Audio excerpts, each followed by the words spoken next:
Hey, thanks for being a part of the conversation. Let's do some pod crashing. Episode number 247 is with Ramona Reed from the podcast Red Elvis. Hi, Arrow. Ramona, we've got to talk. Your podcast, girl, you have to, the emotion that you put into it and the way that you share the story. Are you an actress? Because, I mean, I really got into this to where it was like, my God, she's talking about this in real time. Oh, my God. Thank you. That is a great compliment, and I will take it. Now, you know what? No, I'm not an actress. But, I'll tell you what, it's a lifelong passion project, and the opportunity to, tell the story on these platforms, I feel so lucky and have so much gratitude to even be on, of course, being on your show. And it's just, it's and quite frankly, Aaron, I'll be honest, I haven't gone through the death yet. And so this is actually, it's a therapy session for me. So that's why there's so much emotion, because I haven't really dealt with it yet. Oh, the way that you were describing, walking through Moscow and your father, you were standing, a little bit away from him and you were alone in that moment. I mean, I could hear it in your voice. I mean, I really felt like that you were about ready to cry. Yeah, it's, you never, when you're with my dad, it's always an adventure. He's a risk taker at heart. He's an adventure seeker. And I had no idea. Of course, over the years, he would send me records and all that stuff. But I had no idea his popularity in Moscow. And late at night, when his security was gone, he just kind of said, "Let's go." And I'm in a different, I don't understand the language. I don't know anything. And this square was kind of empty, by the way. It was empty. And then we get in the middle of it. And like I said in the podcast, it's like, he just said, wait for it. Yep. And then all of a sudden, Dean Reed, and boom. And I was floored and scared. It's like, no longer am I next to him. I've been pushed on to the side. And so it was a great experience for my first night in Moscow. The name of the podcast is Red Elvis. And it's, as much as I want to say this is in depth, it is a crime podcast and things like that, but it's also entertaining in the way that you present it with the effects, the way that you bring in sound bites, and it just draws you closer and closer into the story. Well, that's great to hear. We had a great team. They gave me some great producers, seasoned producers, and people who were also very passionate about telling the story. So, how they put it together, I agree with you. It has turned out to be such a good, I'm a big podcast listener, and especially true crime and things like that, of course. And so I'm very pleased and very happy to hear, your takes from it. And so, it's been a great journey. I'll tell you my take on it. I mean, very, very professionally, I love how long it is. Because I believe that every city, no matter how big the city is, it's a 20-minute city, and you give us about 31 minutes of sound, and I think that is the perfect size. Yeah, that's great. The thing is I thought, an hour, how am I going to tell this story in such a short amount of time? But they know their business by heart, and they know how things go. And people are in the car, from 30 minutes or whatever they're doing, or hiking, whatever they're doing. And it turned out that I could tell the story in these short amount of powerful sections, and episodes, and we were able to do it and get it all in. Your father was such a ray of light with his creative energy. How is it that he stepped into a dark country and became the Red Elvis? Well, it was really his love for humanitarian, he saw the poverty in South America in the 60s, and he was, his mentor had said, if things work out great for you, you have to use this platform to the fame has only one value, and is for the cause of people and to better their lives. And so he would, for poverty and lack of education and medical and all that, he decided that's what he's going to do. He's going to take his platform and spotlight those areas and come to a place of, where universal health care could take care of everybody. So he would take the best of every government, put it in a bucket. I always say bucket. And that's what he talked about. And most of it was about socialism. Now, having said that, he did, he had problems with each government and with America, he loved the freedom of speech and that kind of thing. But how he ended up in East Berlin, quite frankly, was because he fell in love with his second wife. And he is one of those people that he doesn't just sit on the couch and say, this is how things should be done. He went to the front lines and he fought and put his life at risk at every turn. And so he thought the best thing I could do is to actually live in a socialist country and experience it for myself so that so I can find out the truth, and that's what he did. And he stayed there for 15 years. And so I was going to say, do you think that because he was, such an activist and things like that, that's what got in the way? Because that's the thing about this podcast is that you take us along the way. It's like you give us like little Easter eggs that it's like, oh my God, now I know. I'm going to figure this out right now, because you drop little hints as we're moving through it. Yeah. Yeah. And I'm glad that that's coming across. We did need to go back and kind of tell his amazing story and the roller coaster ride that he was on and the risks that he took and how he had access to all these leaders and they were just big fans of his, right? And so that's how he got access of his music and his records and his films. But at the end of the day, it's still a mysterious death. We don't know what happened to him. He was found in a lake, and we just don't know, between the police report and the autopsy and the Stasi files, it raises more questions than answers. And at the time, I was 18 years old. I wasn't ready to dive into this. Mm-hmm. And so my mother, she kept notes, and my grandmother.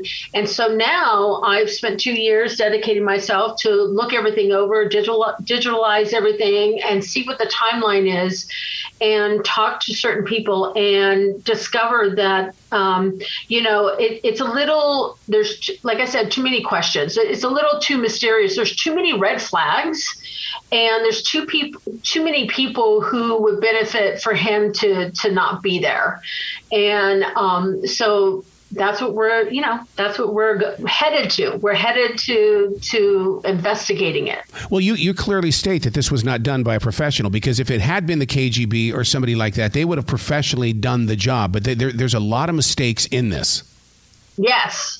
Yeah, the scenarios, there's a lot of scenarios going on. And honestly, it could have been, they wanted to just scare him. There's a lot of scare tactics happening throughout his life journey. And this could have been a scare tactic, and he was accidentally killed. He could, there's a lot of different things that we've come up with that could make sense. And then once we dive into it, we're going to, start to eliminate some of those scenarios. But it could have been a hit. It could have been accidental. It could have been a lot of different things, and we need to just dive into it. But at the end of the day, it is a humanitarian story. He fought for people. And when you ask anyone, Russian, German, or whatever, they just, oh my God, he represented us. They love him. They absolutely love him. And that's always warmed my heart and actually provided the power behind me to actually tell the story here in America. One of the things about your father's music, and because the first thing I did is I had to go and explore, because I've been in radio for 43 33 years, why the heck have I not played a Dean Reed record and things like that? But because when I go back and I listen to his music, I'm going, well, I know why, because his music came with purpose. It came with a plan. It had emotion involved in it, where we were so candy-coated here in the States. Yeah. He started with whatever Hollywood told him to sing at first, but then when he became such a superstar, and this is what happens today, right? I mean, to get on the radio stations and to get songs made, you first do what the studios tell you to do, and then once you drop that record, the next record you get to use, if you write those songs, you get to use your creativity and actually write the songs you really want to write about. And that's what he was doing. And through his travels and the people he would talk to and the experiences that he had, his songs would just become even more important and more just emotional. And that resonated with the fans, right? Because it was about them. Yep. He wrote about them.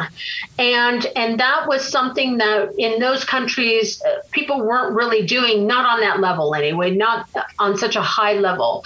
Again, he was the Elvis in those countries. And that's the amount of stardom he had. And for him to, instead of collecting millions of dollars and living in mansions and Bentleys and Rolls Royces, he decided, you know what? No, I'm going to live like them. I'm going to represent them, and I'm going to go and have dinner at their table in their homes, or go at campsites and experience their lifestyle and be their spokesperson. Were you shocked when your producer came back from East Germany with all of those sounds from people who knew of your father? I mean, it's like he's a completely different part of the world, and they were speaking about your father in some of the most positive ways. I mean, that one gentleman talks about that he learned about it, through school, that they talked about Dean Reed. Yeah, that was surprising to me about how in the schools they actually taught about my father. It's always surprising, right? Because I was raised here in Hollywood, so it's always surprising when someone knows who my father is. And typically what I'll do is if I know you're Russian at a certain age or German or even Armenian, or Argentinian or anything like that, I'll bring it up just to see what the reaction is and if they do know him.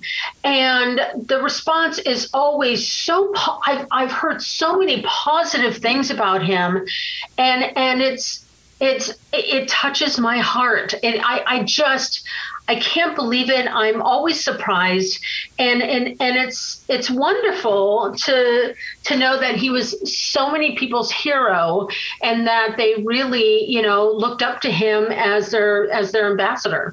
One of the most haunting parts of the story in the beginning, and listeners need to know that they need to bring a tissue with them, is that when you returned to Russia to the funeral, and they took your mother away, and you were left there alone, and you explained what it's like about that at least the last time I was here, my father was, just a few feet away and he could help me escape. I had no one. My God. I mean, we all have had those moments, and you really bring it to life in this.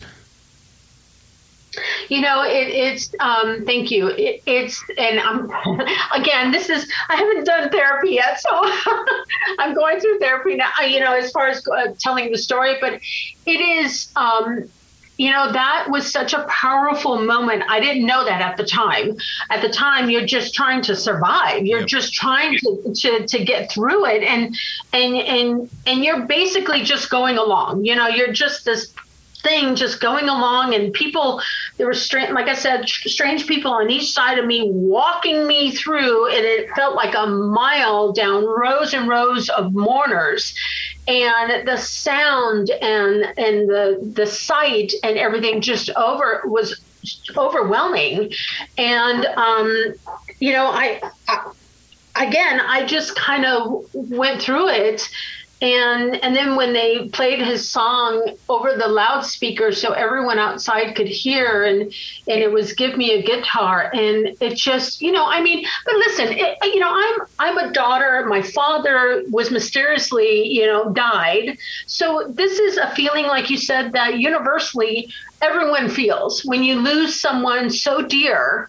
You're just, you're in that moment, and you're trying to find something to get through it, and it's super emotional, and so and it just heightened with the amount of sound of mourners that the whole thing was just crazy. It just was amazing. What happens if your mother would not have saved all of the memorabilia that she did? I cannot imagine how your life would be today if you had not opened up that treasure chest.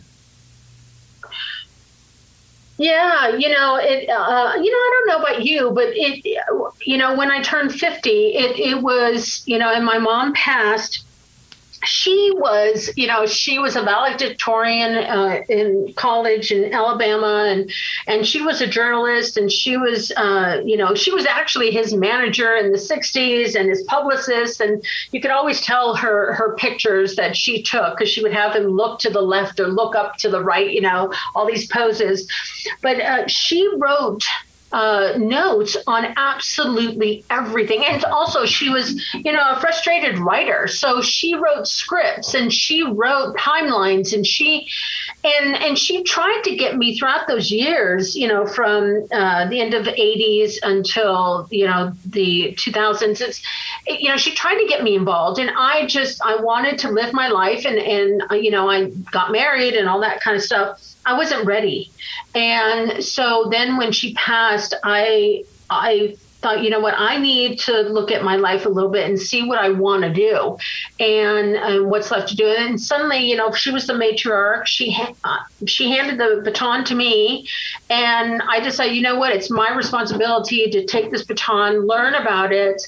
And she, like I said, she literally wrote me notes, knowing that I was going to come back into these storage spaces and these boxes and bins and go through the story. And she made it so easy. She kept absolutely everything. And so I have letters from him to her, to when my grandmother died, to my, her mother, his mother. I mean, so I have like an email, right? There's no email back then. Like an email, I have the back and forth, and I think the next thing I'm going to do is probably do a book. But these letters are so detailed and so good. It was nuggets. It was gold when I found all this. Wow. Ramona, you've got to come back to this show anytime in the future. You've got one heck of a story that needs to continue growing on all platforms, way beyond your podcast. Oh, thank you so much. I appreciate that. And I am thankful and like I said, grateful for everything that comes my way. But let's every Wednesday listen in. Red Elvis. Will you be brilliant today, okay? Okay. Thank you so much for having me on your show.